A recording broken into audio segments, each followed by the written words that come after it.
আমি এমন একজন মনের মানুষ চাই যে সারা জীবন তার বুকের মাঝখানে আমাকে রাখবে, বুকের বাম পাশে জায়গা দিবে ইনশাআল্লাহ। সুপ্রিয় দর্শক, বরাবরের মতো আমার ক্যামেরার সামনে দাঁড়িয়ে আছে পর্দাশীল নারী। আমরা ইসলাম অনুসরণ করলে পর্দাশীল নারীকে চাওয়ার কথা, কিন্তু আজকাল আমরা কোনো পর্দাশীল নারীকে চাই না, সেটা হচ্ছে আমাদের ব্যর্থতা। যদি আপনারা পর্দাশীল নারীর একটা ভালো মনের মানুষের মন পাইতে চান, তাহলে এই আপুর সাথে যোগাযোগ করতে পারেন। আপনার নাম কি? বন্যা। বন্যা, চমৎকার কিন্তু নাম। হ্যাঁ, আপনাকে যে ভালো লাগবে, তার যদি 365 দিনের ভিতরে তার মনে না পড়ে যে বর্ষাকাল আসে, বন্যা হয়, হয়তো আপনার কথা মনে পড়বে। আপনাকে ভোলার কোনো অপশন নাই। আপনার বয়স কত? 24 বছর বয়স। 24 বছর বয়স। আপনার কি বিয়ে হয়েছিল? না। অবিবাহিত? আচ্ছা, অবিবাহিত যারা সাধারণত পর্দা করে না, এক সাইডে উন্না ফেলাই স্টাইলিশ করে থাকে, আপনি কেন এরকম জীবন চান না? না, আমি চাই যে ভালো একটা জীবন, ইসলামিক মাইন্ডের একটা জীবন। কারণ ছোটবেলা মাদ্রাসা পড়ছি, তারপর ছোট থেকেই চিন্তা ভাবনা সবসময় ইসলামিক মাইন্ডে, এই জন্যই আর ওরকম হয়ে ওঠেনি। আর মানুষ খারাপ বলে, কারণ খোলা জিনিসের উপর মানুষের চোখ সবসময় থাকে, ঢাকা জিনিসের উপরে কখনো চোখ থাকে না। ধন্যবাদ, আপনার কথা শুনে মুগ্ধ হয়ে গেলাম। আচ্ছা আপু, আপনি জীবনে কেমন মানুষ চান?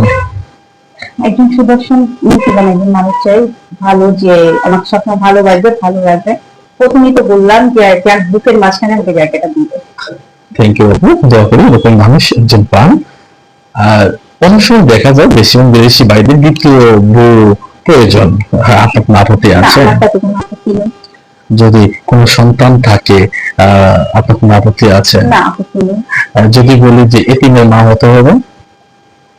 অবশ্যই আমি এটাই করবো, কারণ কি আমিও ধরতে গেলে এতিম, এক পর্যায়ে এতিম। আর বাবা না থাকা মানেও কিন্তু একটা এতিম। আমি তাকে অবশ্যই নিজের ছেলে। আপু আমার সাথে যোগাযোগ করবে কিভাবে? আপনাদের সাথে যোগাযোগ করলেও আমাকে পাবেন। সুপ্রিয় দর্শক, দেশ ও বিদেশ থেকে যারা এই মুহূর্তে বন্যাপুর ভিডিও দেখতেছেন, স্ক্রিনে দেওয়া নাম্বার ইমো হোয়াটসঅ্যাপ আছে, ইমো হোয়াটসঅ্যাপ নাম্বারে বন্যা পরীক্ষাটি ছবি স্ক্রিনশট নিয়ে পাঠিয়ে দিবেন, আমরা বন্যা বিষয়ে যোগাযোগ করিয়ে দেব। অযথা কোনো ভাই ফোন কল করবেন না, ছবি পাঠিয়ে দিলেই হবে। আচ্ছা আপু, আপনি ভালো বর চান নাকি ভালো বর চান? ভালো বর পাইলেই ভালো ঘর পাওয়া যাবে। আপনি কি ধন সম্পদ চান নাকি তার ভালোবাসা চান?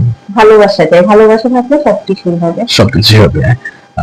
অনেক সময় দেখা যায় মানুষ যখন কথায় আছে যে অভাব যখন ঘরের দরজা দিয়ে আসে, ভালোবাসা নাকি জামা দিয়ে পালায়। যদি আপনি ভালোবাসা মানুষ গরিব হয়, ভালোবাসা জামা দিয়ে পালাবে না তো? ধৈর্যটা অনেক বড় জিনিস, ধৈর্য থাকতে হবে। যে কোনো পরিস্থিতিতে ধৈর্য থাকলে আল্লাহ একদিন না একদিন সফলতা নিতে। কথাই তো আছে, ধৈর্যের বিনিময়ে জান্নাত, তাই না? এটা এই পরি হোক আর ওই পরি হোক, তাই না? আপনি এই ধৈর্য ধরলে ভালো জীবন যাপন করবেন, আর ধৈর্য দিলে পরবর্তী জান্নাত পাবেন। আর আপনার হাজবেন্ডকে কতটুকু ভালোবাসবেন? অনেক অনেক অনেক বেশি। ওকে, অনেক কথা বলা হয়ে গেল। ভালো থাকবেন, সুস্থ থাকবেন। আসসালামু আলাইকুম। ওয়ালাইকুম আসসালাম।